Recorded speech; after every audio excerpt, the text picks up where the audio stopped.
In the world of the elite, merit is a suggestion, but a checkbook is a command. My father always said if you can't win the race by the track. He didn't care who he stepped on to get his son a seat at the table. He didn't realize he was stepping on the person who would eventually own the building. AIM was the top of her class, a genius from a neighborhood where opportunity was a foreign word.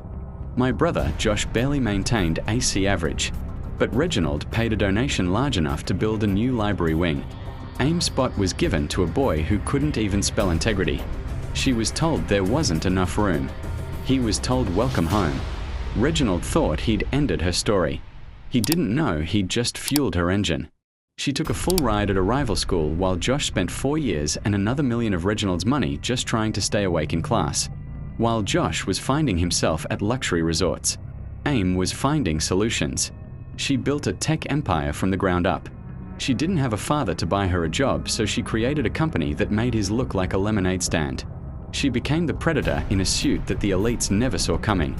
Reginald's firm was failing. He'd spent decades hiring legacy kids like his son instead of talent. He needed a bailout. A massive venture capital firm agreed to buy his debt and save his pension. He dressed in his best suit to meet the new owner, the savior who was coming to sign the papers. Reginald stood up, hand extended. "Thank you for the opportunity," he said. AIM didn't shake his hand. She sat down at the head of the table and slid the rejection letter across to him. "You remember this. You paid $2 million to keep me out of school. Today I paid $50 million just to get you out of this office." He tried to argue. He talked about tradition and loyalty. AIM didn't blink. "Tradition is just a word people use when they're afraid of the truth," she told him. "And the truth is your son took my seat, so now I'm taking your chair." She signed the termination papers before he even reached the elevator. She didn't just fire the man who wronged her. She changed the rules. The company didn't hire based on who your father was anymore.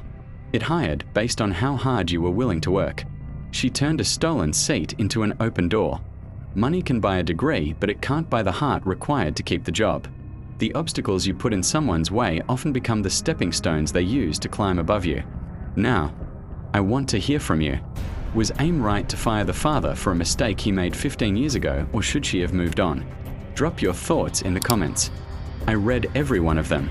If you love seeing the underdog win the long game, hit that subscribe button for similar ultimate payback stories.